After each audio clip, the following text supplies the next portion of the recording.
सवाद चैनल जे सभिनी दोस्तन खे अस्सलाम वालेकुम। दोस्तो छा हाल आहिनि? ख़ुशि आहियो? ख़ैर ठीक ठाक चाक चङा भला। अॼु असां तव्हांखे सेखारे रहिया आहियूं खजूर जो ख़ूबसूरत शेक ठाहिणु, खजूर जो मिल्क शेक, खजूर जो ज़बरदस्त थधो शरबत जेको अव्हांखे तवानाई ॾींदो, अव्हांखे ताक़त ॾींदो ऐं अव्हांखे लज़त ॾींदो। इन लाइ करिणो असांखे इहो आहे त तक़रीबन कुझु 15-20 खनि खजूर खणणियूं आहिनि ऐं उन्हनि जी जेको नथूर आहे उनखे ख़तमु करिणो आहे, उनखे रिमूव करिणो आहे ऐं इन सां गॾु इन जेके खोखड़ियूं आहिनि उन्हनि खे बि ख़तमु करिणो आहे। ही 16-17 खजूर आहिनि, नरम नरम खजूर आहिनि ऐं नरम खजूर जी ज़रूरत पवंदी। तव्हां असांजे चैनल खे लाइक कजो, शेयर कजो। सिंधी में ही कुकिंग जो पहिरियों चैनल आहे जितां तव्हां घणियूं शयूं सिखी सघो था। त असां शामिल कयूं था पंहिंजे हिन शेक ठाहिण वारी मशीन मंझि। ऐं ही यादि रखण जी ॻाल्हि आहे त बिल्कुलु नरम नरम जेके आहिनि उहे आहिनि खजूर। ऐं इन खां सवाइ असां हिन में शामिल कंदासीं 3 खनि खंड जा चमच। अव्हां जेकॾहिं वधीक मिठो पीअणु चाहियो था त वधीक मिठो पीअणु विझी सघो था, बल्कि मां हिन में 2 विझां थो, छाकाणि त खजूर ही जेके खजूर जो जेको क़िस्म आहे उहो लाजवाब आहे ऐं अॻे मिठो आहे ऐं ख़ैरपुर जी असील खजूर आहे ही। ऐं हिन में असां शामिल कंदासीं खीर शामिल कंदासीं हिन में। ऐं तव्हांखे मां इहो ॿुधायां त सभ खां वधीक सुठो खीर जेको हूंदो आहे हिन शेक ठाहिण जे लाइ उहो बाज़ार वारो या डॿे वारो जेको खीर आहे उहो वधीक बहितर हूंदो आहे। त असां हिन में कुझु खीर शामिल कयो आहे ऐं हाणे असां हिन खे कंदासीं ग्राइंड।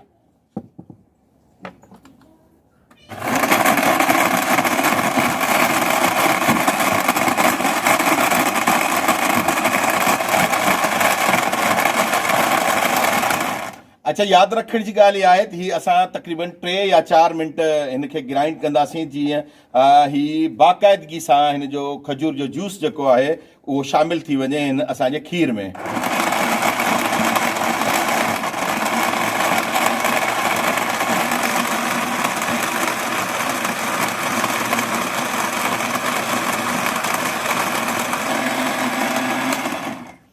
ऐं हाणे हिन में जेका अहम शइ वञणी आहे उहा आहे बर्फ़।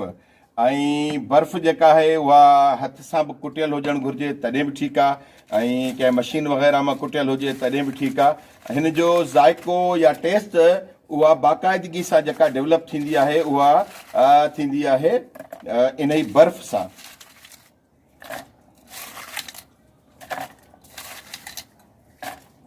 असां हिन में को पाणी वग़ैरह शामिल नथा कयूं ऐं हिन में बर्फ़ शामिल कयूं था। थोरो खीर असां वटि बचियल आहे उहो बि असां हाणे हिन में शामिल करे छॾियूं था। असां पहिरियां खीर वग़ैरह थोरो इन जे करे रखियो त जीअं खजूर बाक़ाइदगी सां हिन में हल थी सघे। ऐं हाणे आवाज़ ॿुधिजो, हिन जो साउंड ज़बरदस्त साउंड।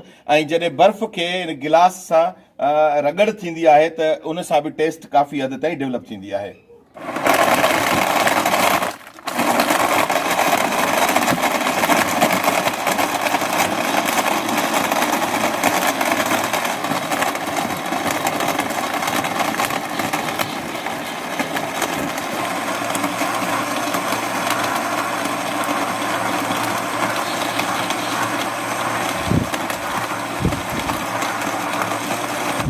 जी दोस्तो, ही शेक बाक़ाइदगी सां तयारु आहे, बाक़ाइदगी सां ही तयारु आहे। ही ॾाढो शानदार आहे। हिन में कंहिं बि क़िस्म जे आर्टिफिशियल कलर खे न विधो वियो आहे। ऐं ही ॾिसो केॾो ज़बरदस्त, आहा ज़बरदस्त, शानदार शानदार शानदार शेक जेको आहे उहो तयारु आहे।